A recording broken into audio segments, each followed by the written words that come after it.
Oh yeah, sexy biscuits. Nice. Long boys blues, 1975. Using girls on the rise. Reviewing games late at night and sometimes friends used to bug. Long boys blues, 1975.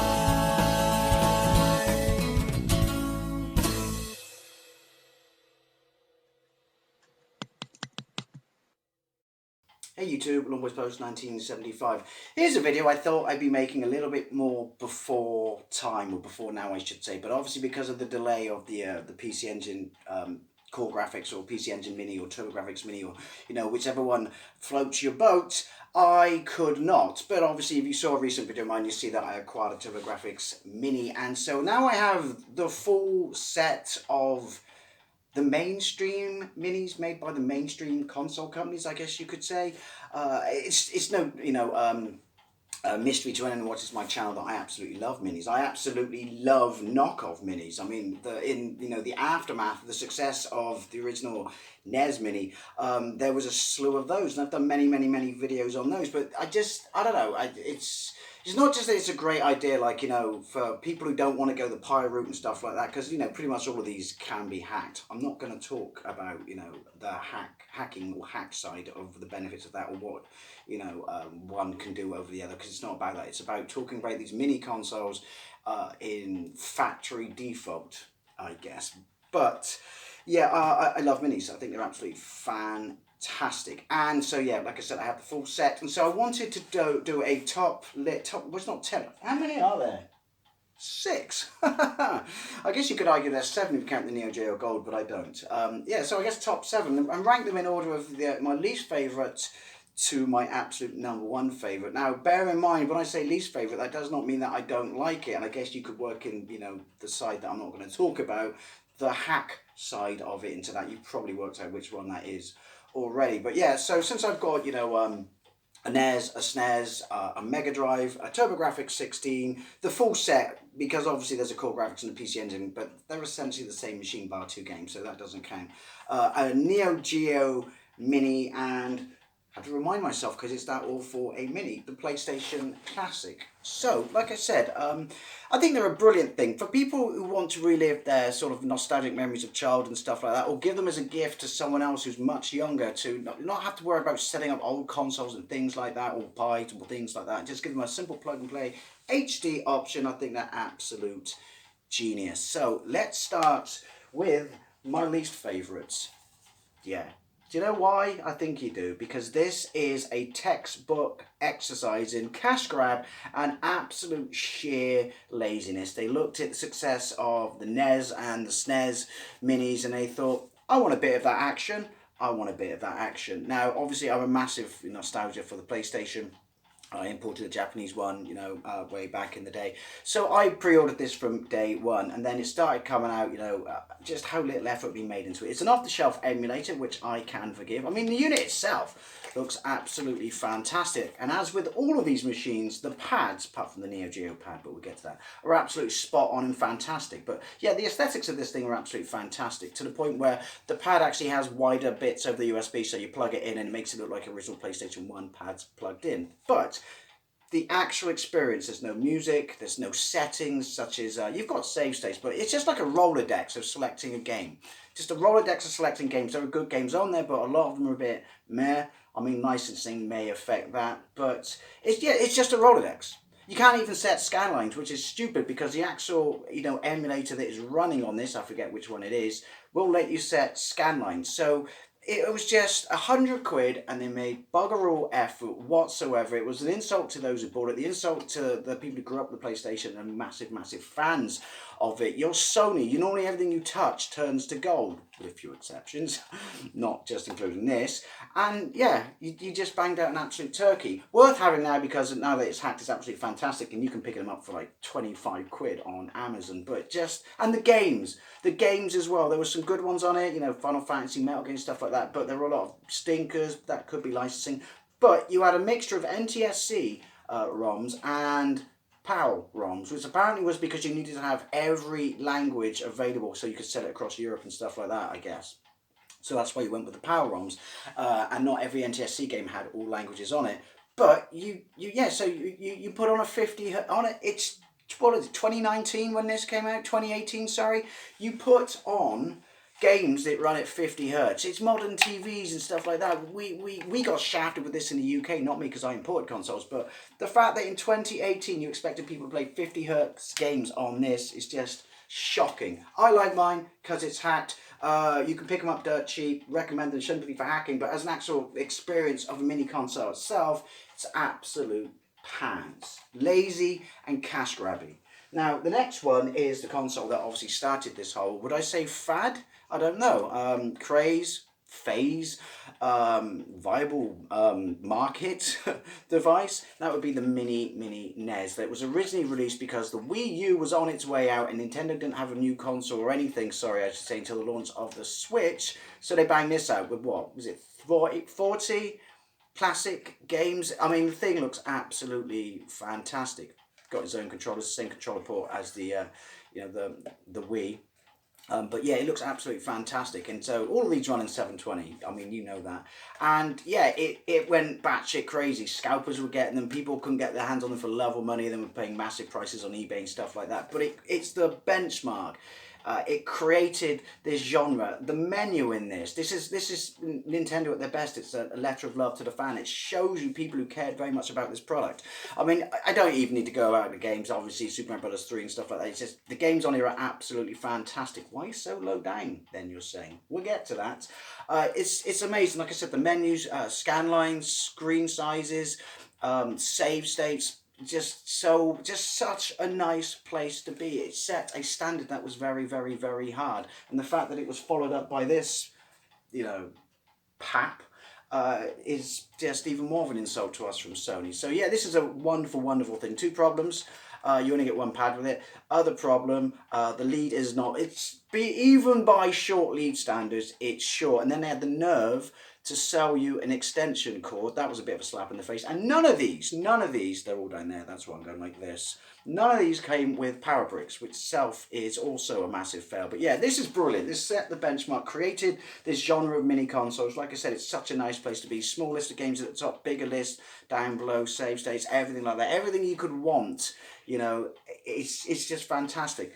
The reason it's so low down is, and you're saying, why'd you buy it? I bought it, I think it was probably last year, because I saw it really cheap in the high street. I think I paid 25, maybe £30 for it, boxed and everything like that. I have the boxes for all of these. They're lovely display pieces. But you got to remember, when I was a lad, I was a Sega boy. Everyone I knew had Master Systems, or Spectrums or home computers and stuff like that. But no one had NESs. No one. I knew one kid at school who owned a NES, and I played it a couple of times, and that was the botched Mattel NES that wasn't even compatible with the later on UK Nintendo NES. And so I fell in love with these games, and they are brilliant games, don't get me wrong. I recognise the strength of Nintendo's IPs and stuff like that. I fell in love with them as an adult, so it doesn't tug at the heartstrings quite as much, or the nostalgia strings I should say, as the other consoles in this. I recognise the games on it are fantastic. I certainly recognise the excellence of the system, the input into it and stuff like that, its menus and everything like that about it, and its attention to detail. Certainly recognise that, but I just lack that kind of nostalgic attachment that other systems do. I mean, you could argue then, why is PlayStation lower than this? PlayStation is lower than this because even though I have a massive amount of nostalgia for the PlayStation, the Classic is just an utter insult to us. Utter insult. So, next, this might really surprise you, and that would be the Geo Mini. I bought this all these things are such dust magnets, and I've cleaned them. I bought this last year because the prices are starting to come down on Amazon. If you look really hard, you can find them. Try and get the glare away and not blind you, for like 49 quid. I have seen that. I bought a pad as well. Now, when I said I'd touch upon the pad looks just like the amazing Neo Geo CD pad, but it's not clicky. It's got some travel, not a massive amount of travel. I couldn't be asked to bring the pad down for any of these. And the buttons are in a different order from the original console. But what you're going to do. Everyone went mental when this was announced, including myself. Now, you might be thinking, this is higher than NES for you. Neo Geo is a Marmite thing. I think most of us fell in love with it in this country from the arcade, seeing these amazing machines in the arcades that look fantastic, and then seeing the home system that none of us could afford, but seeing it in computer magazines and then shitting our pants at the price of cartridges and stuff like that. So it just became this beast of legend and or lore. And I mean, you could argue they entered the mini market before this with the Neo Geo Gold, but that doesn't count because that was a god awful project in execution, god awful emulation. Everything about it was just terrible. I still kind of wouldn't mind one if it was cheap enough. I mean, it was a handheld inside a shell to make it look like, well, what we consider a mini now.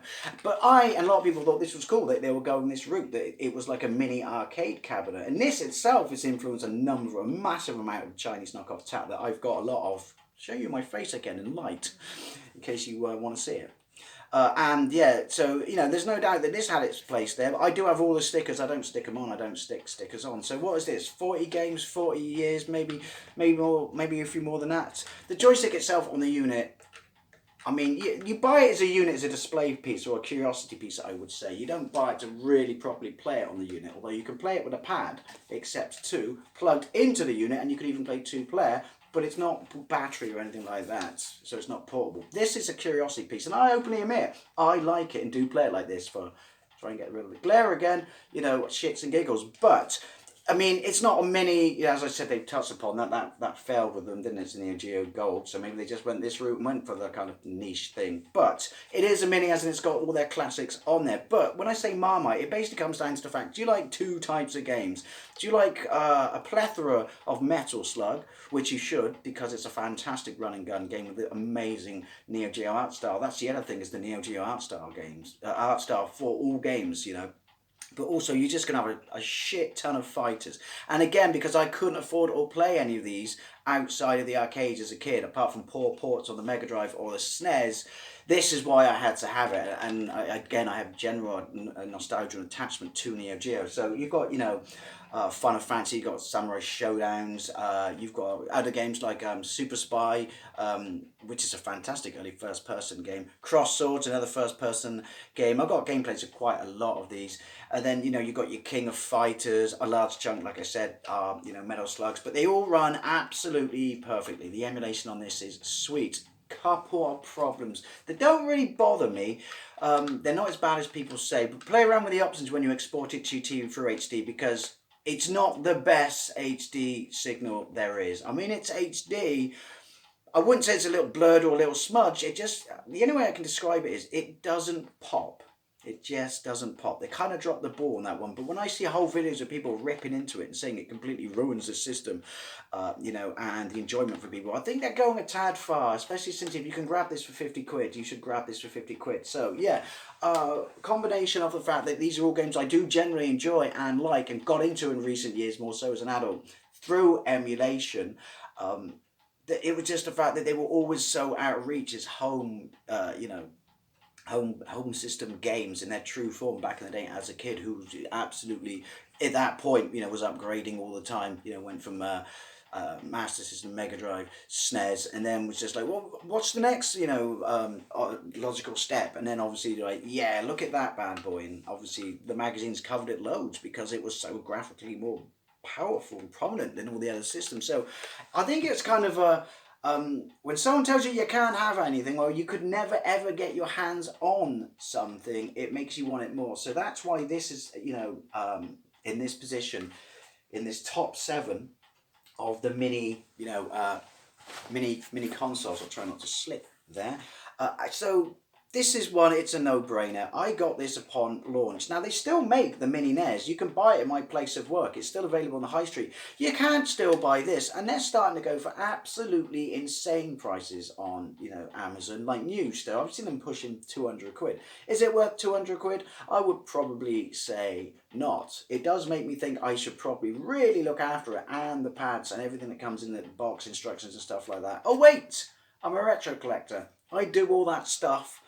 Anyway, but this was a no-brainer because now did this come out when the Switch was just about out? I think, but it was a no-brainer as a follow-up that they had to do this. They absolutely had to do this because of the success of the I say the Mini NES. It's the NES Classic. There's a perfect divide between minis and classics, isn't it? With this, or the Mini NES Classic. I don't know. So it was a no-brainer that they were going to do this, and this is where things got really, really cool and interesting because this is when the variants of each country, came out. So we got the UK one that looks like the Super Famicom. Now I have a massive amount of nostalgia. Anyone knows who watched this channel for the Super Famicom because that's something I imported. Well, still concurrently owning my Mega Drive at the time, but there was crossover between these two systems. That's something I imported as well, and so obviously that the aesthetics of the UK PAL one, this isn't obviously what it is, but everything was 60 hertz on this. Everything on that Neo Geo was 60 hertz as well. But yeah, so that was the first kind of divide, and I guess later on we'll talk about it. Konami got the influence for what they did, but I always thought, no offense, North America. I always thought the SNES in North America was butt ugly. I thought it was really, really butt ugly. But that's even before, because we were going to get that in the UK, that shape. But that's because the Japanese Super Famicom, I know this isn't a Super Famicom model, is just absolutely, it's fantastic. It's just a thing of beauty. Compared to it, the US SNES it's butt ugly, and all that purple and lilac stuff, but that's taste is subjective. That's something about the list of the order of this list. Remember, people, taste is subjective. I know that's a word that the internet refuses to recognise. I'm trying to get the front open because you have these. I mean, you must know this now. You have these little mini cartridge ports, but basically you pull the front down and it has the. I can't do it because I got no nails. Because I'm a man, we shouldn't have nails. It has those. Again, they're the same one as the Wii. You can use these pads on your Wii, and if you got your remote connected to your Wii U on that as well, which is kind of a nice touch. But yeah, this is absolutely fantastic because of the nostalgia I have for this system. That's why this is in third place. It looks the part. Once again, it really, really, really looks the part. I wish that worked though, even though it does nothing. And I wish the cartridge flaps on these all worked. But well, I think you know where that's going. This only has 21 games, or is it 22? I know it does that stupid thing which is saying 20 games plus one, otherwise known as 21 games. Nintendo comes with 2 controllers and they're absolutely perfect. All the pads in this, apart from the Neo Geo, are absolutely perfect in comparison to, at least to me, their original counterparts on their parent systems. But it comes with 2. In the box. Maybe that's why it's a tad more expensive when it was only £79. Like I said, it's pushing 200 quid now, which is ridiculous. So glad I got one on launch. Oh wait, look, the reset works. There we go. But yeah, it's fantastic. It's just a shinier, more 16-bit version menu of the NES menu. But if it's not broke, don't fix it. Where I think it fails, I mean, it's this high because the games on it are absolutely fantastic. I mean, you've got Super Mario World, Super Mario World 2. Throws you a nice bonus game, Star Fox 2, which, I mean, we've been emulating for years. But it's nice that that's on there, but then you could argue, all right, that's cool because you never got to play it before unless you emulated. Star Fox 1 is on there, important because it's the first Super FX game, but it's not aged well, early polygons. So Earthfall, Secret of Mana and stuff. I can't remember, having a brain fart. They're good. I mean, the game lineup on this is absolutely amazeballs and fantastic and very, very solid. Apart from, you could argue, Star Fox, but taste is subjective. Maybe you absolutely love and adore it. At least it's called Star Fox in this, not Star Wing, because Star Fox was a game on the 8-bits before that, and so they kept the name or something, and then the Star Fox 64 became Lilac Wars, although that's a better name.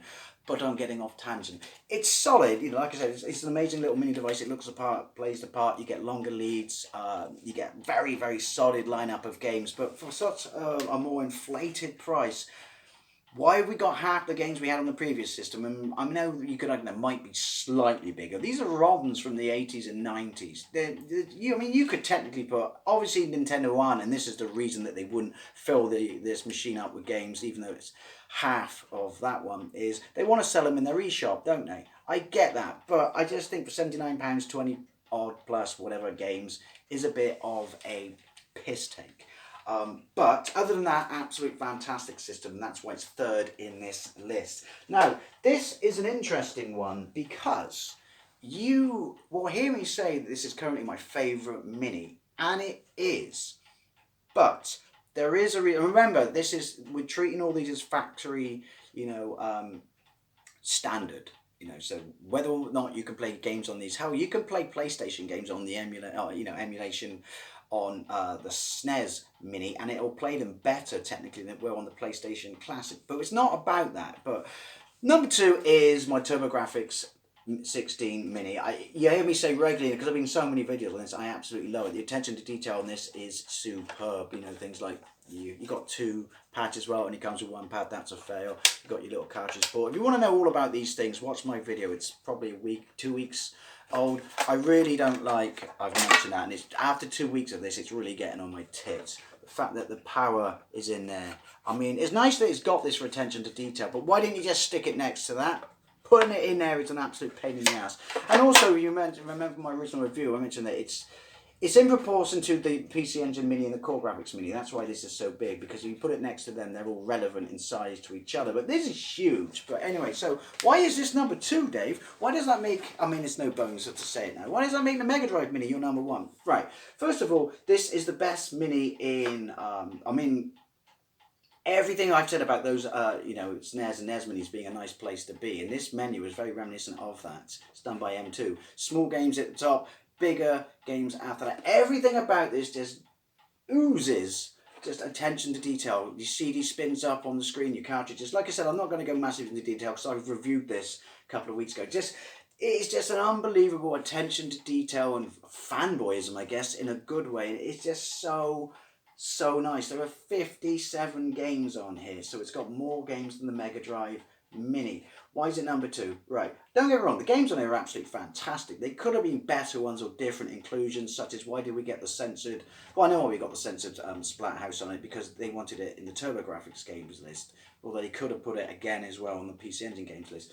You get Salamander, you get Gradius, you get Bonks, Bonks for Revenge, well, you get PC Kid and Bonks Revenge. The game list is absolutely fantastic, and this is my favourite Mini. It's not number 1 because of, I was a massive, the PC Engine, I'll put it down now, my arms are getting tired, was the stuff of legend in this country because it never got official release, but everyone knew of it and every magazine reviewed the games for it, and so it was fantastic. So I have a massive amount of attachment and nostalgia for this machine, and over the years I've emulated a lot of it, and I own a TurboGrafx, and I own 2 PC Engines, and I have a decent sized collection for those machines. But it is the best Mini, but the reason the Mega Drive Mini is number 1, which is done by M2, the same people who did TurboGrafx Mini, and a load of emulation, compilations over the years, is it's Sega, it's the Mega Drive. Anyone knows my channel exists because of the Mega Drive. Sorry about that awkward cut. I filled the memory up on my phone. I thought to myself, 20 minutes, that's enough to do this video, isn't it? I mean, how much more do I need? Then I forgot, when my phone started winking at me, that, yeah, I have a tendency to waffle a lot and talk a massive amount of bollocks. So, anyway, when I go on about the TurboGrafx-16 Mini or PC Engine Mini, whatever one you end up getting, it is the best Mini. It is, from when you're in it, and the menus and all the things like that, and attention to detail, it is the best Mini. But what makes a Mini? Or what makes the system you fell in love the first time round your favourite system? And it's the games, isn't it? And now, because obviously I grew up with the Mega Drive, I imported one from Japan because I could not wait to get one, in the United Kingdom. As I'm pretty sure I've just said. But it was forever, just a part of my childhood, a really truly special part of my childhood, having it a year and a half so before it came out in the United Kingdom, importing games back then, having the money to do so because I had so many part-time jobs. It's a nostalgia and, attachment I have that blows all these out of the water. But, as an emulation device goes, it's absolutely fantastic. It's amazing. It's M2 again. The menus may not be quite up there with TurboGrafx-16 menus, but they're still brilliant. The options are still there. You know, you can have backgrounds, you can have screen. You can change the resolution of your screen. Why you wouldn't want to play anything other than 4:3, I don't know. But the fact that you can is there. You can have scan lines. It has new music written for the menus. You can order the games, you know, in various ways. You can change the language, and then it will give you the Japanese versions of the games. Everything about it is love and attention to detail, as you would expect from M2. It's got less games than the TurboGrafx-16 Mini, but so many of these games, you could argue there's some left. I mean, because of taste being subjective, you could argue there are games that are left out of all these minis that people are going to piss and moan and complain about. But I just have a bigger attachment to Mega Drive games and PC Engine games, you know, and ultimately that will kind of shape this list if you think about it. These top two battling out with each other. So it's a childhood thing. I mean, I guess, not having a PC Engine or TurboGrafx-16 in my case till 1991, probably weighed in the favour of me preferring this more. And obviously this one is hacked and it's got like 850 games, but keeps all the same menus. It's just, I can't quite put my finger on it, but if you grew up like a massive Sega fanboy as I did, as much as the PC Engine was a console that you looked at, same with the Neo Geo, and just when it was the stuff of legend and lore and things, and possibly something you would never own, at least then thinking so, you can't, knock the nostalgia and the love you have for what was ultimately your main gaming machine of your childhood, the pinnacle gaming machine of your childhood, the one that took you a lot of work and effort to save up for and import into games and stuff like that. So that's why this is number one, because also everything runs on it perfectly. I've heard people complaining about input lag. I haven't found it. There is a little bit of input lag on the TurboGrafx-16. I forgot to mention that, but it's like on one... Thanks. It's like on one game. It's not as bad as people make it out to be, but also the aesthetics of this. I mean, if you want to, you can pay a lot of money and have the power, the Tower of Power, which gives you a mega CD underneath and then a 32X and stuff like that. They do nothing. The goggles, they do nothing, but you can have it. But even if you don't go that route, you've got your reset button, you've got a working volume button, a slider, I should say. It does nothing because you can't plug headphones in. You got a cartridge.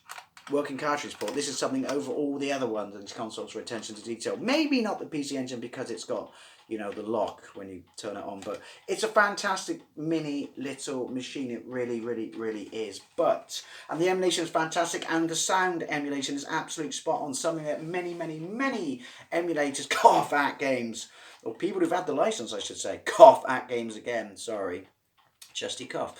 Have constantly bollocksed up. So let me round up. This is my favourite mini.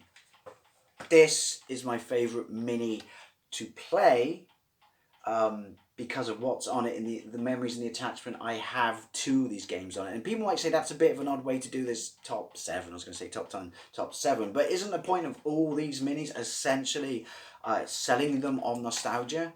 I personally think so, yeah. I thought I would rank the minis. I'm sure there will be other minis coming out that will make this ranking obsolete, but that's not the point. I thought I'd rank them because I own all these. You can tell I really do have a penchant for them. So, I mean, do you have any of these? Do you have all of these? I mean, what is your favourite, of these? And can you put them in order of ascendance? And as always, thank you very much for watching, and I'll see you later.